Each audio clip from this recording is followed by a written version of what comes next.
Right now at noon, the Madison mayor addresses the growing number of Metro Transit riders and the concerns of safety. Plus, the House passes President Trump's budget bill with tax cuts and boosts to defense spending. Why it could face issues getting passed in the Senate. This is News 3 Now at noon. Thanks for joining us. I'm Josh Spreiter. The man convicted of killing UW-Madison student Brittany Zimmerman inside her downtown Madison apartment has died. According to online court records, 59-year-old David Call was being housed at the Dodge Correctional Institution. His cause of death is unknown. In 2022, Call pleaded guilty to first-degree intentional homicide for the 2008 murder of Brittany Zimmerman. He was sentenced to life in prison without the possibility of extended supervision. A man suspected of a triple homicide in New Lisbon appeared in court today. Virgil Thu is charged with 3 counts of first-degree intentional homicide. Prosecutors allege Thu killed 33-year-old Elizabeth Kolba as well as a 12- and 13-year-old. Their bodies were found at a New Lisbon home on December 30th, 2024. Thu was arrested January 9th. He allegedly admitted to shooting all 3 victims and identified the murder weapon. Thu is scheduled to be back in court August 21st. This afternoon, Madison police are investigating after a person walked into Meriter Hospital with a gunshot wound. Police say the person has non-life-threatening injuries. It happened last night just before 10. At this time, there's no further information, and that investigation is ongoing. Right now, a suspect is in custody following the killing of 2 Israeli embassy employees. It happened outside of the Capitol Jewish Museum in Washington last night. The Israeli Foreign Ministry identifies the victims as Yaron Lachinsky and Sarah Milgram. The 2 were set to be engaged. The shooting attack happened last night as they left the event at the Capitol Jewish Museum in Washington, D.C., which attendees say included a discussion about helping get aid to Gaza. Prior to the shooting, the suspect was observed pacing back and forth outside of the museum. He approached a group of 4 people, produced a handgun, and opened fire, striking both of our decedents. Police identified the suspect, who is now in custody, as 30-year-old Elias Rodriguez from Chicago. Law enforcement sources tell CBS News it is investigated as a hate crime. While conditions are finally clearing up as we approach the holiday weekend, First Warn meteorologist Savannah Brito is out on the weather patio with her certified most accurate forecast. Hi, Savannah. Hi, Josh. Yeah, finally after the last 2 days where we had widespread heavy rain almost all day Tuesday and yesterday, finally drying out now, and we are going to see a little bit of sunshine, I think more so Friday and then into Saturday. So that's good news for the Memorial Day weekend, but it will be on the cooler side with temperatures that are only going to be in the 60s. I do think by Sunday, the second half into Monday, we could see another chance of showers, but right now it's only a small chance. It's not going to be like what we had seen the last 2 days. It's pretty breezy out there, not as windy as yesterday or Tuesday, but winds are still gusting up to around 15 to 20. And even a couple areas that are closer to 25 miles per hour this afternoon. We're at 21 right now in Madison. Temperatures, though, they're definitely a lot warmer than what we have been seeing, and we'll reach a high near 60 this afternoon. That's all ahead of the warming trend that's going to take us even past Memorial Day on Monday. We'll talk about the showers we could see on Monday, and then also when we'll finally see the 70s and 80s and plenty more sunshine. We'll talk about all that coming up in just a bit, Josh. I need some sunshine in my life, Savannah. Bring it. And the summer weather, just the 70s. I'll take that, even the 70-degree mark. All right, Savannah, thank you. Well, Madison Metro has seen a number of changes this year. Ridership is growing, but driver contracts are still unsigned and future routes are in limbo. Madison's bus rapid transit system is seeing record ridership with 1.3 million rides in April. That is the highest since before the pandemic. Mayor Sati Rhodes-Conway says the city's investment in the first phase of BRT, electric buses, and new fare systems is paying off. She adds plans are underway to expand service with a new north-south route. We are in the middle of putting together the north-south bus rapid transit expansion. So again, that's Route B. And we are continually hopeful that we might actually get federal money for that. But as routes grow, many are concerned with driver safety. Since the beginning of the year, at least 5 drivers have been physically assaulted on the job. The city is adding safety measures for drivers. They include plexiglass barriers and de-escalation training. The mayor says the city will keep improving service and safety as ridership continues to rise. President Trump's budget bill, which he calls his one big beautiful bill, is now one step closer to becoming law. Bradley Blackburn has that story. After weeks of intense negotiations, President Trump's budget bill has passed the U.S. House by the slimmest of margins. On this vote, the yeas are 215, the nays are 214, with one answering present. The bill is passed. President Trump praised the passage of the bill, posting on social media, "This is arguably the most significant piece of legislation that will ever be signed in the history of our country." The bill makes permanent Trump's 2017 tax cuts, which were set to expire next year. It also cuts taxes on tips and overtime. It increases spending on the military and border security. To pay for all of that, it cuts spending on food stamps and slashes nearly $700 billion from federal funding for Medicaid, which the Congressional Budget Office says would lead to nearly 8 million people losing health coverage. What we've seen is the largest cut to Medicaid in American history. The bill now heads to the Senate, where several Republicans have voiced opposition to the Medicaid cuts. House leaders know changes to the bill will be needed to pass it in the Senate, but warned their colleagues not to go too far. We have a very delicate equilibrium that we've reached on here. A lot of work went into this to find exactly the right balance. And you all saw how perilous that was over the last week as it developed. And I encourage our Senate colleagues to think of this as a one-team effort, as we have, and to modify this as little as possible. Republicans are hoping to get the bill to President Trump to sign by the 4th of July. Bradley Blackburn, CBS News, New York. If changes are made in the Senate, the bill will need to be re-voted on in the House before it can be signed into law. House Speaker Mike Johnson says the margin should have been 217 to 214, but one Republican member fell asleep and missed the vote, and another attempted to vote too late. But both of those members have also been critical of the bill in the past. Well, still ahead for us on News 3 Now at noon, how Nike is preparing to return to Amazon. Plus, fast food prices are on the rise. What a new survey says about the average cost of a typical meal.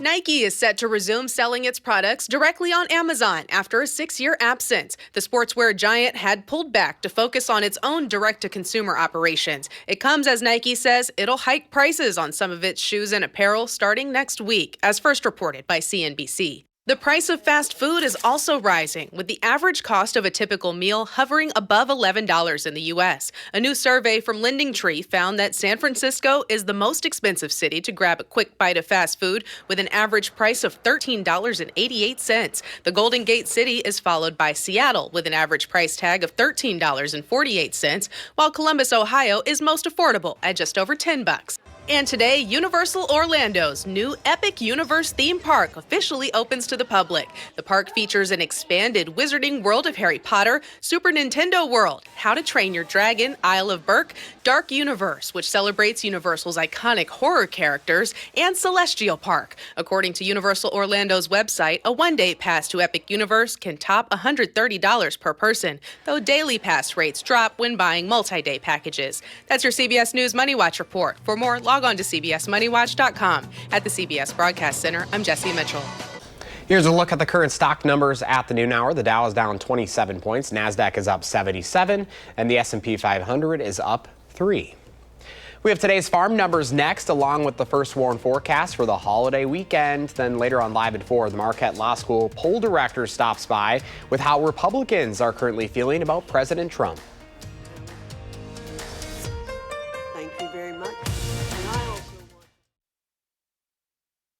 Pam Yankey's out of the radio barn this afternoon, so here are your farm numbers.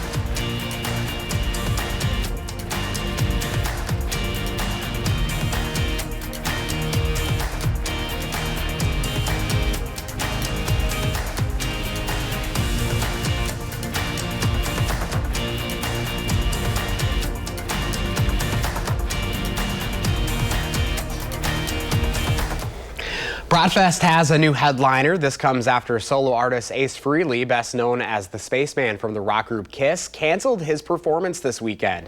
Organizers say Frehley canceled due to an illness. Grammy-nominated hard rock band Winger will now headline the festival. VIP ticket holders will be contacted with next steps. Bratfest kicks off tomorrow morning at 6 o'clock. Organizers also encourage everyone to check out Bratfest's social media pages for updates.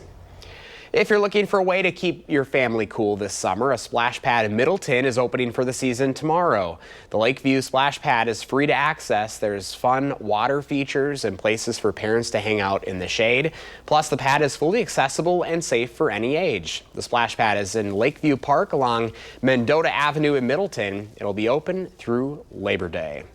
Well, temperatures are slowly warming back up. Here's First Floor meteorologist Savannah Brito with the forecast. Hopefully we'll be able to use that splash pad on a hot day soon. I know. I think mid to late week, Josh, next week is when we will. Temperatures are going to be nice and we'll have the sunshine to follow that as well. We are dealing with cooler temperatures though, but at least it's better than what we had the last couple of days. We're at 54 right now in Madison, 53 in Watertown, 55 in Monroe, 57 in Lone Rock, and 59 close to 60 in Boscobel. A couple of us could top out at 60. That's likely.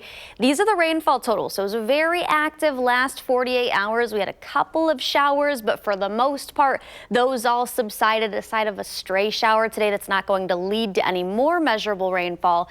It's over. So Madison got just under 1.5 inches of rain. Janesville got 3/4 of an inch. Lone Rock got just above 1.5 inches. And near the La Crosse and Viroqua areas, there was actually between about 2 and 3 inches. The only stray shower right now is just to the northeast of Watertown. Everyone else is dry across southern Wisconsin. This is also another map just showing other rainfall totals. This is with our next radar, the Radar 3000 precipitation accumulation estimation. So it's not exact numbers like the ones I just showed. That was all data at those regional airports, including the Dane County one. But areas near Watertown, the purple and the reds, those were all the areas that got the heaviest rain.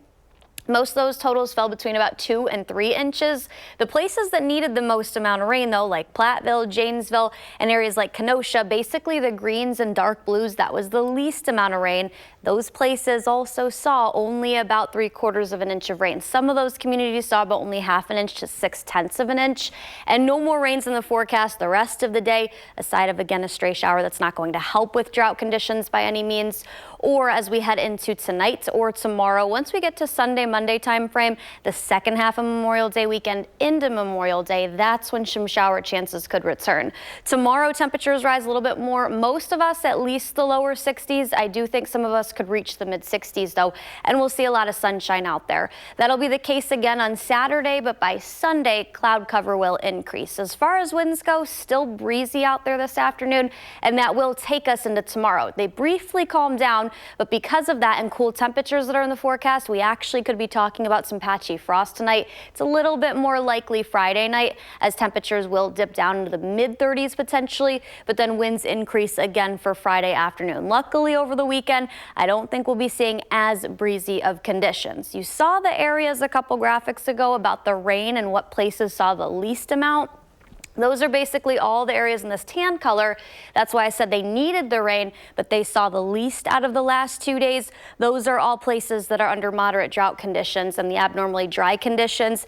This came out earlier this morning. Not much of a change that was expected. I think next week we'll see a little bit of a change across southern Wisconsin, but most of us abnormally dry conditions.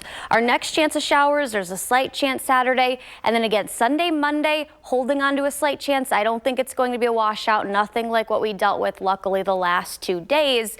And then this is the patchy frost, the temperatures that'll take us to the next couple of nights where there is a better chance of that frost north of here, I think. But we'll have to watch that because temperatures will get pretty chilly tomorrow night, especially where we do have a forecast low of 38. I'm just looking forward to the end of that 10-day forecast when we're back into the 70s and even maybe 80 heading into next weekend. Looks pretty good. Even 60 and sunny sounds pretty good about right now, though. Much better than the rain in the 40s. It was awful the last couple days. It's been a long, depressing week because of that forecast. At least we needed it and got some, but I'm ready for the sunshine. Things are greening up. It looks good outside. All right, Savannah, thank you.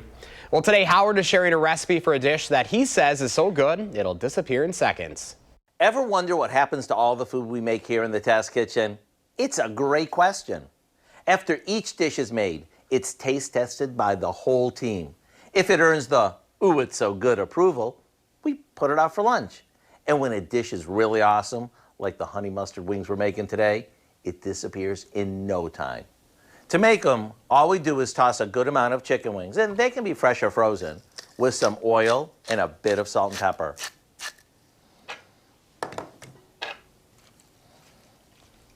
We lay them on a rim baking sheet and into the oven they go. While they cook, we combine some honey, yellow mustard, mayonnaise, dried onion flakes, and a good amount of minced garlic. Once the wings are tender, we toss them with our to-die-for honey mustard mixture, and back into the oven they go. That's all there is to it. I think what makes these so addictive, aside from the amazing homemade sauce, is that they're really tender and juicy. That's because they're baked rather than fried. To get the recipe for our crispy honey mustard wings, all you have to do is go online. You know, these really are amazing. I'm Howard in the Mr. Food Test Kitchen, where today we found a finger-licking way for you to say, "Ooh, it's so good." After the break, we'll introduce you to our Pet of the Week from the Dane County Humane Society.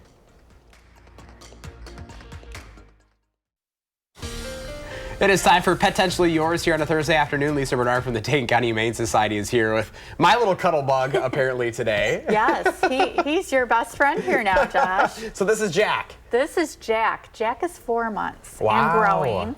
He is pretty tall for a puppy, and has some nice sized paws.